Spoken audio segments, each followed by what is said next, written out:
Hello, my name is Mark. I just passed the Part 107 FFA Remote Pilot Exam, the SUAS exam, and we'll talk about how long it took to study. And I scored an 83, and let's get into that.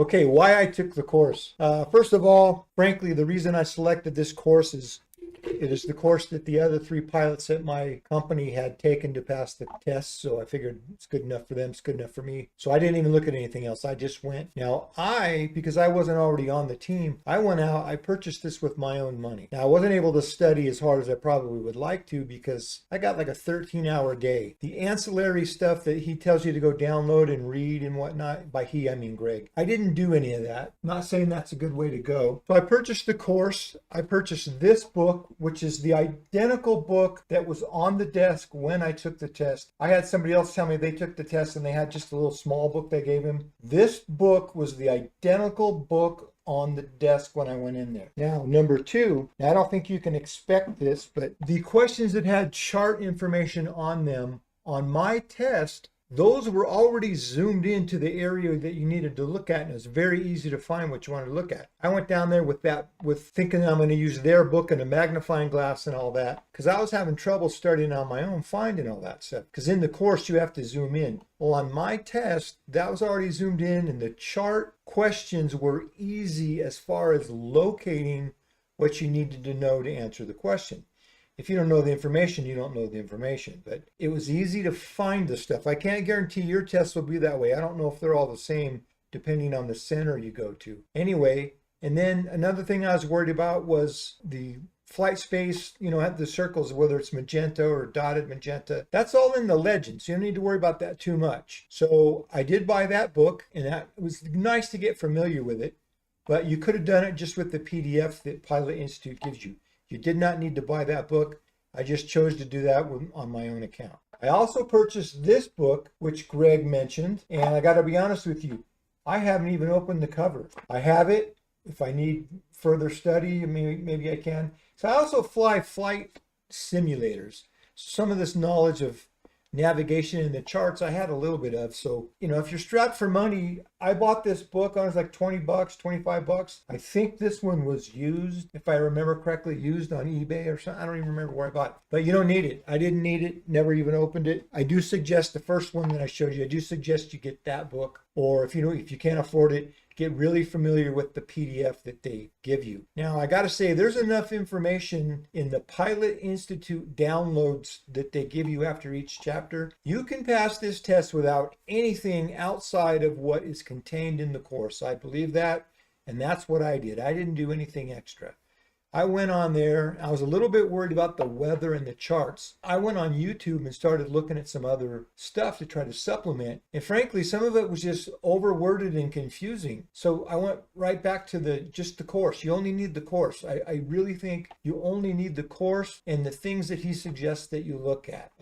So I studied for approximately a month, but not hard. And I was studying a little bit at work, which that's okay because I'm taking this test for work. I'm going to use it for work, so I don't feel like I was cheating company time or anything, because it's company's benefits. They need pilots on the weekend. So I studied let's say I studied for a month, nothing big. I only studied the course. I did listen to the audio files a little bit that you download after each chapter. That's kind of nice. Because I drive a lot, I listen to some of that in the car. But you don't need to go crazy with YouTube videos. And I want to warn you one thing. I don't have the book in front of me, but I bought a book on Amazon. And it includes a QR code to download a PDF with 1,000 questions in it. I never looked at the book that much because you're sitting there with a book, and the PDF was on my phone, and I could look at it whenever I wanted on my phone. And by the time I got to question 20, 4 of them were wrong. And I even went back and looked them up. Are you sure you're right? And I looked it up, and 4 of their answers were wrong. Give you an example. The question was about the maximum miles per hour, and it said 87 miles an hour. Well, it's not 87 miles an hour. It's 100 miles an hour or 87 knots. Now, they gave the wrong answer to that question, which is how the question is asked on the test to confuse you. So you'd have got that wrong hands down. So I scrapped that. and I went to return it on Amazon, and what it come back is an instantaneous return, and it says you don't need to send the book back. No harm, no foul. Never looked at the book again. If anybody's interested, hit the comment and I'll send you a picture of the screen where you can see what I'm talking about. But in that case, I purchased a book that if you studied that book, you would have been in trouble, I think. All right, so test day surprise. I didn't really have a lot of surprises because I've probably taken 10 industry tests that are similar in the IT realm. So you get down there and they're going to have you put all your stuff in a locker. Yeah, I think I was allowed to take the magnifying glass that I brought. I didn't bring a ruler, but you could bring one. But when I got to the desk, everything was nicely arranged. They had the book that you need to look up in the charts. They had several sheets of paper. I think there was a calculator. I never needed that. I brought my own magnifying glass. I never used that. Trying to think of anything else. Anyway, the place was quiet. There was a fan running, but probably better. If anybody's fidgeting or doing anything, the fan kind of drowned that noise out where I wouldn't have heard it.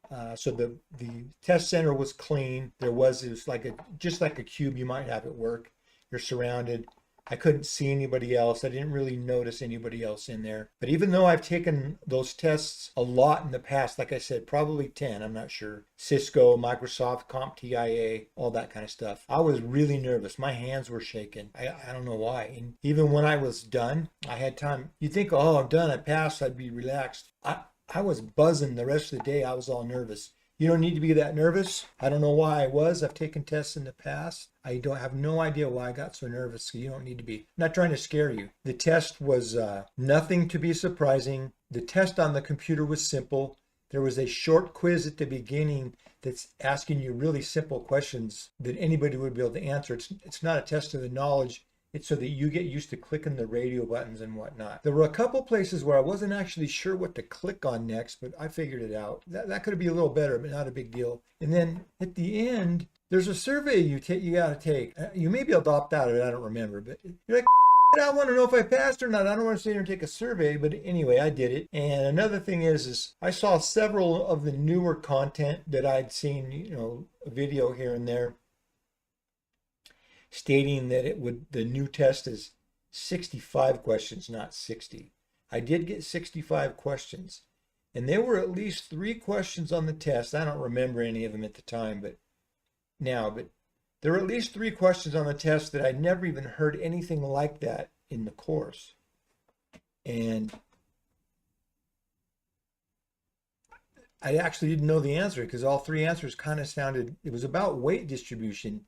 Now in the course, everything is like, any question on weight's going to be about center of gravity.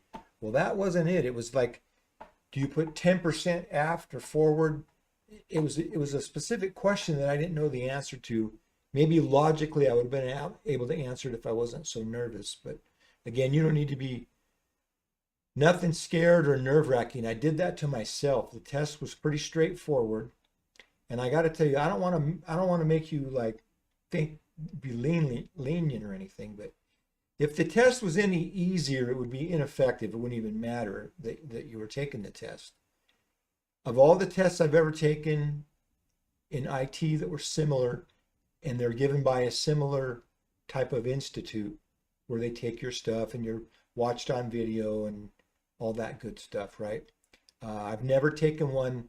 I know some people that have taken them at home online, and you have to put video cameras and there's a proxy watching you. I've never done that. This test does not have a remote option.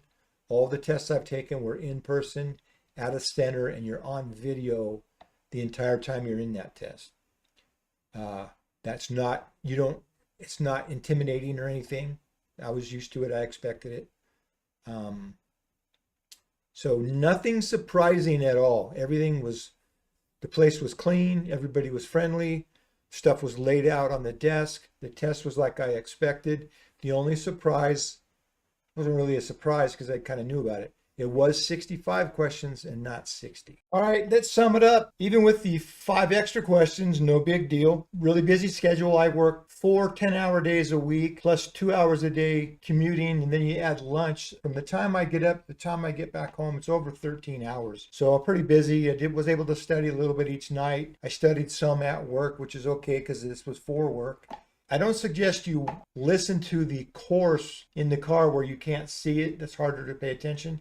But I did that, but I redid them anyway, so it was just redundant. And then at the end of the chapters, I downloaded those audio files and listened to those in the car as well, just for a little bit extra, instead of listening to music or irrelevant podcasts, I listened to those audio tracks you can download. So I ended up passing with an 83. I wanted to get a higher score, but 70s passing, and I got 83. That's not bad. And even 83 is equal to about a B minus. I missed 9 questions, and like I said, at least 3 of them were something that I'd never even heard of. So I missed 9 questions. I wasn't too happy about that. I would have liked to got a better score, but all that matters is that you pass, because nobody's privy to that information except you.